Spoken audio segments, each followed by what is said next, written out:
I had to press a share and there was no power. What are we going through? Are you shocked about what we're going through? Although people are saying this is a natural occurrence? It's not a natural occurrence. This is man-made. There's drought everywhere, in many places in the world. They still have electricity. You have to plan your electricity mix, your electricity source mix. If we had planned over the years, we wouldn't be in this situation. And also, even those who don't have, find ways to have. South Africa is in a similar situation. Namibia doesn't have the water we have. Botswana doesn't have the water we have. They have planned. This is not God created. Yeah. God gave us water, God gave us the sun, God gave us the minerals, coal and everything else. He didn't give us electricity directly. Yep. He gave us the things that we need to use to create electricity. We haven't used them. Yeah. He gave us wind to create electricity.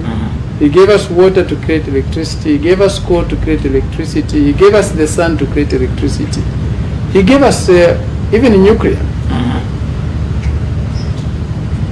We haven't. Yeah. So it's not natural. What is natural is created by God. Right. That's what it means. Natural comes from nature. And nature is God's creation. Right. We'll be looking at a number of governance issues as we go along, but I have to change my question because of what happened recently. You visited the two incarcerated PF members, Chitotela, Chilangwa, and also you've not been hostile to President Lungu after what he did to you and the staff in closing the post. You are not bitter. Who are you? What does this say about you? Where does bitterness take anyone? Who has ever benefited from being bitter? Bitterness has never created communities. Bitterness have never built nations. Bitterness have never created a better world. Nobody has prospered out of bitterness. President Lungu was a personal friend of mine. Long before he got into politics, long before he became president. Yes, bad things happened between us. But it's not a permanent thing. I've known President Lungu since 1978, which will be how many years now? About 46 or so. I don't have 46 years more to live. I don't have, and he doesn't have 46 years more to live. Even if I meet new friends today, I will not know them for the time I've known President Lungu. Yeah. What happened between us is over, it's done. Which friends, which people never differ. Yeah. And vengeance, where has it taken anybody? Yeah. Where? Who has benefited from hatefulness? Yeah. Hatred has never benefited anybody. I have nothing against the President Lungu. Yeah. The most important thing is both of us are still alive. Yeah. And when people are alive, they can reconcile with each other. They can bury their differences. The only person you cannot reconcile with is the dead one. Right. A dead person, you can't make peace with them. You can't reconcile with them. It's done. But as long as the other person is still alive, or both of you are alive, you can reconcile. Do you take the same position with the present president? I have no issues with him. I have no issues with him. The issues I have are not with him, are with the governance of the country. It's about our people. How are they benefiting from his leadership? Where is his leadership taking the country? It's not personal. This country does not belong to him or does not belong to me alone. It belongs to all of us. And because it belongs to all of us, it's our collective responsibility to make it better. Right. It's not going to be, this country is not going to be a good place for any of us to live in if it's not a good place for all of us to live in. I have no other country to go to. He doesn't have another country to go to. So we have to reconcile issues so that each one of us, all of us, can live better in this country. A quick reflection on the conditions of the two incarcerated PF, members, and very quickly, before we talk about Socialist Party and what it stands for. The UN report recently indicates worrying abuse of human rights. Your thoughts about that? Prison is prison. Prison can never be good, and let alone a maximum prison like Mukobeko. It is not a good place for anybody to be in. So it's not a good place for Honorable Chitotela to be in. It's not a good place for Honorable Chilango to be in. And also their incarceration, their conviction. I don't think, as a lawyer, if I sat as a magistrate, I would have arrived at that judgment. I totally disagree with the judgment. It is not the correct judgment. And because it's not the correct judgment, it deserves to be appealed. Yeah. They have the right to appeal to the High Court. From the High Court, they have the right to appeal to the Court of Appeal. From the Court of Appeal, they have the right to appeal to the Constitutional, to the Supreme Court, if the Court of Appeal allows it. So they are trying to get an appeal. Yeah. They are trying to appeal their convictions. Honorable Chilangwa has been sentenced. Yeah. He is trying to appeal both his conviction and his sentence. The process is being delayed. In my view, it's being delayed deliberately to keep him in prison. Because if he's given an appeal, he has the right to bail pending appeal. Yeah. They don't want him to enjoy that. They are punishing him at any cost. Honorable Chitotela is yet to be sentenced. He has been convicted, but is yet to be sentenced.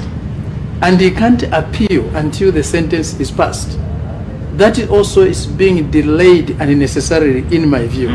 The judiciary may have its reasons, but I feel the period is too long. Tell me, Dr. Mmembe, you've also been incarcerated. What has this done to you as a politician, as a human being? And in saying so, there are people who are saying, if there's no foreclosure to all this will be in perpetuity. Anybody who comes into government, when the government changes, will continue and incarcerate those who are in government before. Quickly shed your light on this. Things shouldn't continue that way. There must be an end, as you correctly put it. There must be an end to this. We are human beings, we are not animals. We have a conscience. We have the ability to reason out things and see how our decisions and actions will impact the future. I don't think it's the right thing to revenge. Where does revenge end? Where does it end? In perpetuity. So this group victimizes this group. The next group comes and continues and continues. I think we need a break. There are better ways to deal with the differences.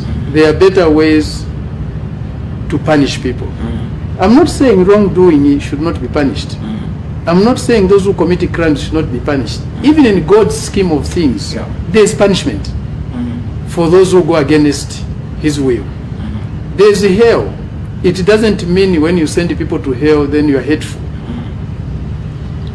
But there are better ways, there are more humane ways, there are more fair and just ways of doing that. I don't think what is happening now is the right way to go. Whether it's a criminal activity that have been committed in terms of violence or is corruption, you can't have just one group.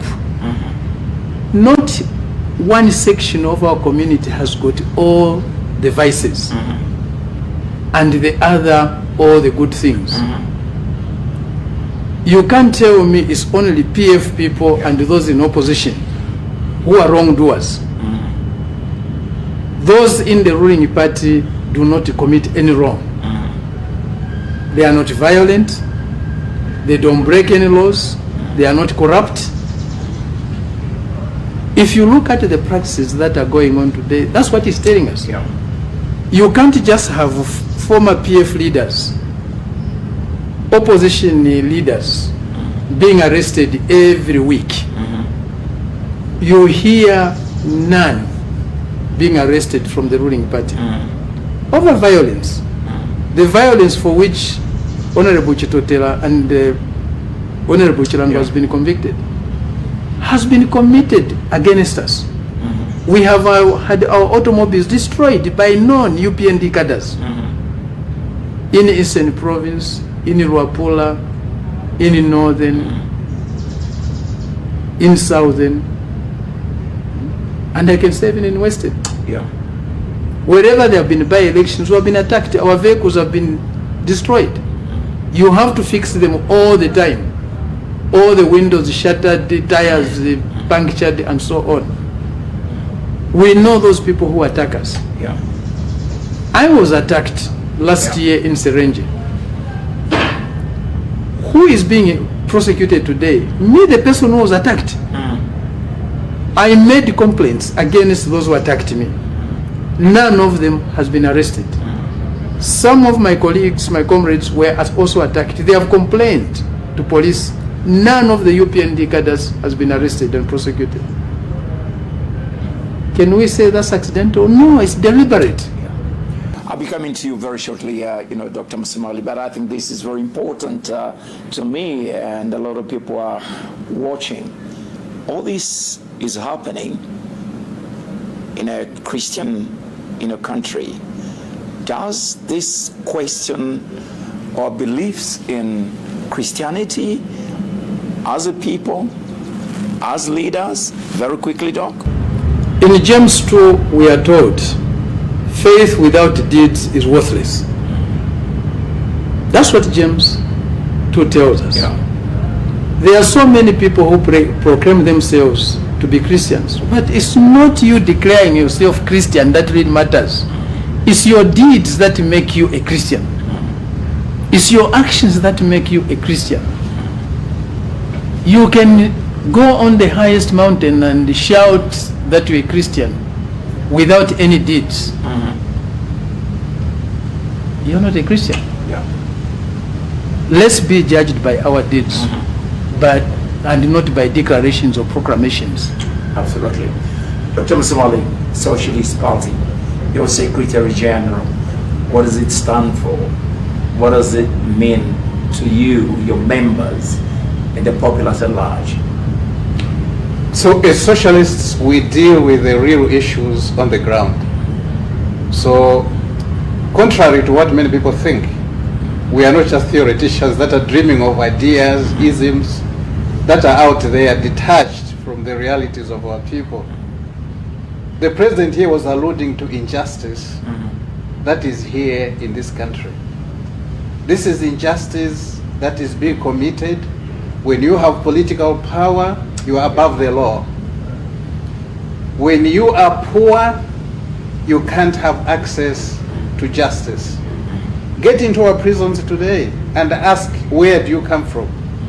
If you get to any one of those police remands, it's mostly the poor people that are being incarcerated. They're incarcerated for what? Because they stole some food somewhere, they committed a crime somewhere. Are these poor people from Kanyama, from Kalikiliki, from Baulen, the most violent? Are they the criminals, the rich people? The children of the rich are not violent, they are not criminals. The issue is very simple. Poverty makes you do certain things. So given that, the Socialist Party says we need a Zambia that can avail justice to every human being. Right. The very fact that you are Zambian, regardless of your income levels, regardless of whether you're in the urban or rural area, regardless of which region you come from, you are entitled to dignity. You are entitled to the rights that are befitting of a human being in the 21st century. So the Socialist Party stands for justice for every Zambian. Right. Secondly, there's a word called equity. Equity is about, let's start with education. Education is the biggest equalizer in terms of our lives. The president here and me seated here, I'm not sure about you, but if we didn't get the chance we were given in the 1960s, 1970s, our parents alone would not have afforded private education. So we had a government that said Zambia needs educated people. And because it needs educated people, it's part of the social capital formation, it's part again of dignity. We are going to invest in education. And Zambian children, if they do well, will get a scholarship. And that's where we are today.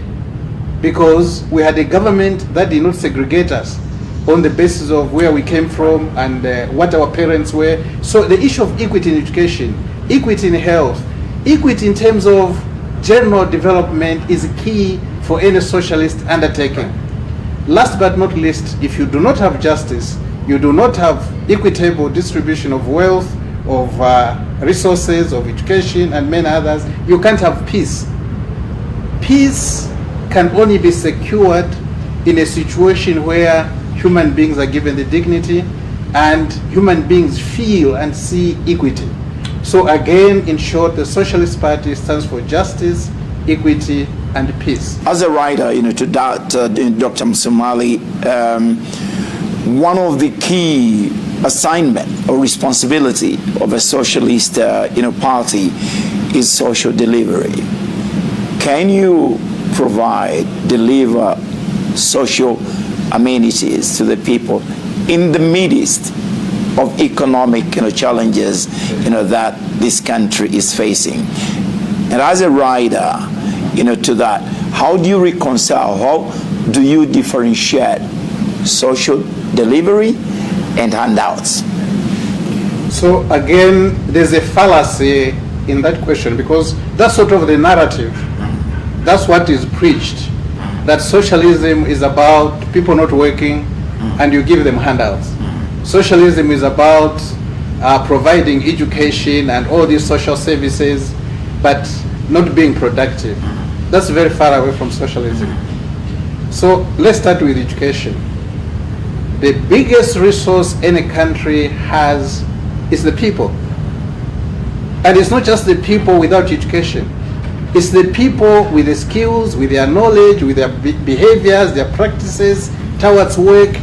That is your biggest resource. Your biggest resource is not your copper, your minerals, and all that. You can have all that. You can have so much land, you can have so much water.